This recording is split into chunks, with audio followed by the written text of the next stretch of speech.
자각몽을 꾸어보신 적이 있으신가요? 저는 자주 꾸는 편입니다. 꿈속에서 꿈이라는 사실을 깨닫는 순간 정말 마음이 편해지죠.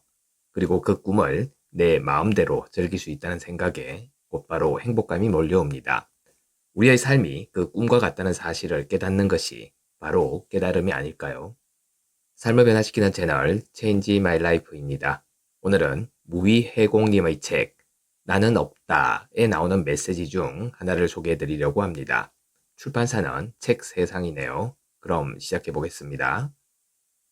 잠을 자면 꿈을 꿉니다. 그 꿈속에는 나라는 개체적 존재도 있고 내 주변의 인물들도 들어있고 이 세상도 들어있죠. 꿈이 진행되는 동안에는 그 속에 들어있는 그 개체는 의심할 바 없는 나입니다. 꿈속에서 사람들은 평상시와 똑같은 희로애락의 감정과 느낌을 가지고 생활하죠. 꿈속에 들어있는 그 개체를 나라고 믿고 살다가 꿈을 깨는 순간에 꿈속에 들어있던 나와 주변의 인물들이 모두 다 허상이었다는 것을 그때야 비로소 알게 됩니다. 그리고 나는 꿈꾼 자일 뿐 꿈속에 들어있던 자가 아니라는 것을 분명히 알게 되죠. 마찬가지로 지금 의식이 꾸고 있는 이 우주 현상계라는 꿈속에는 수십억 명의 등장인물이 있습니다. 그 중에는 나라고 착각한 놈이 반드시 하나 들어있죠. 그 나머지는 다 너라고 다시 착각을 합니다. 그러나 꿈을 깨는 그 순간에 나라고 철석같이 믿었던 그 허상인 개체는 흔적도 없이 사라져버리고 꿈을 꾼 의식만이 남게 되죠. 그러므로 나는 꿈꾸는 의식이지 꿈속에 들어있는 개체가 아닌 겁니다. 다만 꿈속에 들어있는 동안에는 허상인 개체를 나라고 착각하고 있을 뿐인 거죠. 또한 우리가 음식을 먹을 때 소고기를 먹으면 고기가 몸속에 들어가서 사람의 몸이 됩니다. 이처럼 돌고 도는 것, 이것이 우주 현상계를 존재하게 하고 유지시키는 유기체적인 모습입니다. 이 몸에서 저 몸으로 옮겨가는 것뿐인 거죠. 우주 현상계에서 살고 있는 모든 생명체는 다른 생명체를 취해야 그 생명을 유지할 수 있습니다. 이것이 진리이죠. 그러므로 살생이라는 것은 인간의 분별심, 에고에서 비롯된 하나의 잘못된 개념이라는 것을 알아야 합니다. 어찌 동물만 생명이고 식물은 생명이 아니란 말인가요? 이제 그런 유치한 생각은 버려야 합니다. 우리가 영화를 볼 때 그 영화의 화면을 받쳐주는 것은 스크린입니다. 스크린이 없다면 화면은 허공 속에서 흩어져 버리죠. 그러나 스크린이 받쳐줄 때 필름 위로 내쏘는 빛에 의하여 화면이 스크린 위에 펼쳐지게 됩니다. 영화가 진행되는 동안 화면에는 아주 다양한 형태의 장면들이 펼쳐집니다. 어떤 때는 불이 나서 산이 전부 다 탈 때도 있고 어떤 때는 전쟁이 나서 수많은 사람들이 죽을 때도 있습니다. 그러나 영화가 끝나고 나면 그 모든 장면들은 다 사라지고 화면을 받쳐주던 스크린만 남게 되죠. 그 어떤 끔찍한 장면이 스크린에 투영되었다 할지라도 스크린을 물들이지는 못합니다. 우리의 본래 성품은 그 스크린과 같은 겁니다. 본래 성품 안에서 수천억의 존재와 사건들이 뒤엉켜서 펼쳐지지만 그것이 나타났다 사라지는 그 순간에 모두 없어집니다. 그러므로 본래 성품은 우주 현상계가 생기기 전이나 생긴 후나 사라지고 난 뒤에도 늘 변함없이 항상 그 모습 그대로인 겁니다. 그러나 깨닫지 못한 사람들은 그 장면에 매이고 집착함으로써 고통을 받게 되죠. 지금까지 살아왔던 모든 인생, 모든 사건, 모든 인연은 이미 다 흘러갔습니다. 어리석은 사람만이 지나가 버린 것을 마음속에 붙잡고 고통을 받으며 살아가는 겁니다. 아직 오지 않은 미래는 드러나지 않은 것이므로 그건 역시 없는 것이죠. 우리에게는 언제나 지금, 여기만이 있을 뿐입니다. 의식이 항상 지금 여기에 머물러 있고 지금 여기를 생생하게 알아차리게 될 때 깨달음은 저절로 오게 됩니다. 어떠한 일이 벌어졌어도 본래 성품은 더럽혀지지 않죠. 더럽혀졌다고 착각할 뿐입니다. 모든 것은 하나의 유희요, 축제일 뿐인 겁니다.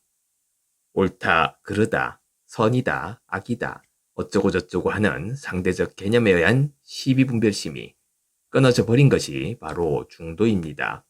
시비분별할 것이 없다는 말이죠.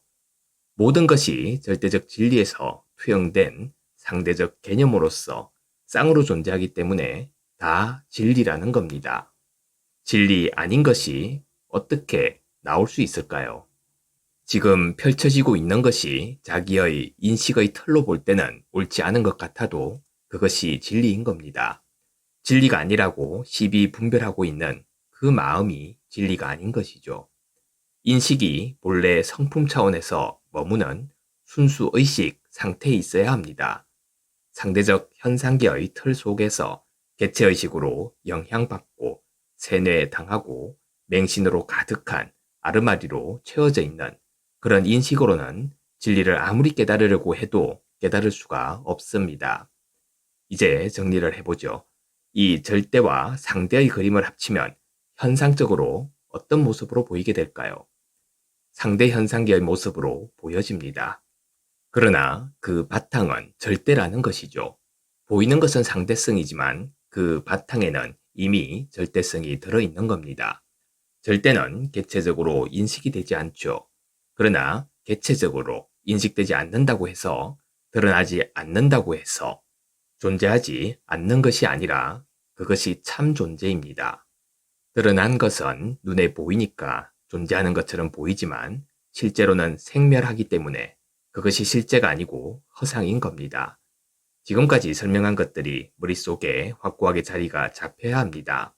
그래서 주체로서의 나는 현상계에 드러난 먼지 티끌과 같은 몸과 마음이 아니고 참나는 절대 진리인 본래 성품 자체라는 것을 깨달아야 합니다.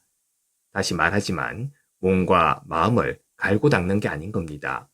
몸과 마음은 허상입니다. 내가 아닌 것이죠. 참된 수행은 있는 그대로를 알아차리는 겁니다. 본래 성품에서 투영된 순수의식이 해야 할 유일한 일은 알아차리는 것 뿐입니다. 지금 여기에서 있는 그대로를 보게 되면 몸과 마음에서 일어나는 모든 것, 즉 생각이든 말이든 행위든 감정이든 감각이든 우주 현상계 안의 모든 존재, 모든 사건, 모든 현상들이 전부 생멸한다는 것을 알게 됩니다. 생멸하니 무상한 존재라는 것, 그 무상함을 알게 되면 저절로 무아가 가슴을 뚫게 됩니다. 오늘날 많은 구도자들이 자기 몸과 마음을 열심히 닦으려고 합니다. 먼지가 끼었다고 생각하기 때문에, 더럽다고 생각하기 때문에, 애구가 있다고 생각하기 때문에 하는 행위인 거죠. 그러나 참나인 본래 성품은 순수, 청정 그 자체이기 때문에 그 어떤 것도 더럽힐 수가 없습니다. 더럽혀질 수도 없는 거죠. 그것이 바로 본래의 면목입니다. 착각하거나 혼동하지 마세요. 본래 성품, 참나는 언제나 깨끗하고 언제나 자유롭고 언제나 행복해 더할 나위 없이 평화스러운 진리 그 자체인 겁니다. 그 좁은 몸뚱이 틀 안에서 시비분별 일으키며 번뇌 망상하지 말고 참나인 본래 성품을 깨달아야 합니다. 감사합니다. 제가 내일부터 일주일간 휴가차 해외를 다녀올 계획입니다. 아무래도 영상 업로드는 힘들 것 같네요. 휴가를 다녀와서 3월 1일부터 다시 올려드리도록 하겠습니다. 모두 2월도 잘 마무리하시고요. 3월에 뵙겠습니다. 감사합니다.